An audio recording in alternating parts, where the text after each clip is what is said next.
এখনকার সময়ে ক্রমশ মহামারীর আকার নিচ্ছে ক্যান্সার। সারা বিশ্বে মহিলাদের মধ্যে নানা ধরনের ক্যান্সারে আক্রান্ত হওয়ার সংখ্যা দিন দিন বেড়েই চলেছে।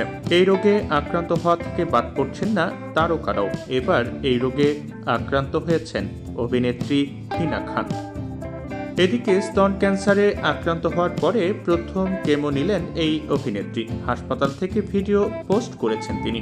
কেমো নিতে যাওয়ার সময় ভয় পাননি, বরং বলেছেন সমস্ত বাহারি চাকচিক্য শেষ, হাসপাতালে রয়েছে প্রথম কেমোথেরাপির জন্য, সুস্থ হয়ে ফিরব। হিনা ক্যান্সারে আক্রান্ত হওয়ার খবর যেদিন জানতে পারেন সেদিন একটি অ্যাওয়ার্ড অনুষ্ঠানে যান। অনুষ্ঠানে যোগ দেওয়ার আগেই খবর পেয়েছিলেন, তবু ভেঙে পড়েননি, বরং দারুণ সেজেগুজে হিনা এই অনুষ্ঠানে গিয়েছিলেন। ভিডিওর ক্যাপশনে হিনা লিখেছেন, এই অনুষ্ঠানে রাতে জানতে পারি আমি ক্যান্সারে আক্রান্ত। সচেতনভাবে সিদ্ধান্ত নেই এই দিনের অনুষ্ঠানে যাওয়ার, নিজের জন্য নয়, অন্যদের জন্য।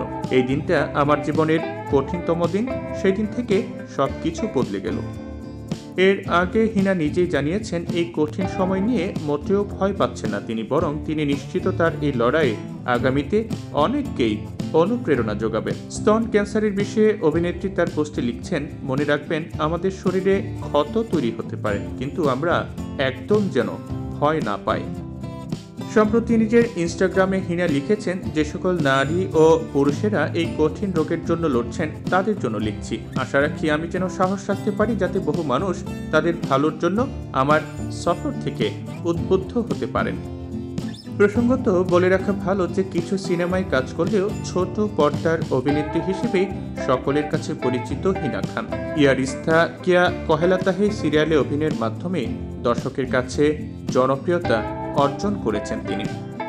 এরপর কসোটি জিন্দেগি কি নাগিন 5-এর মতো ধারাবাহিকে কাজ করেছেন হিনা খান। রিয়েলিটি শো বিগ বস, ফিয়ার ফ্যাক্টর, খতরোকে খিলাড়ি সিজন 8 ও 13, ইন্ডিয়ান আইডলেও অংশ নিয়েছিলেন। স্পেশাল অ্যাপিয়ারেন্স বা অতিথি শিল্পী হিসেবে একাধিক ধারাবাহিকে দেখা গেছে হিনাকে।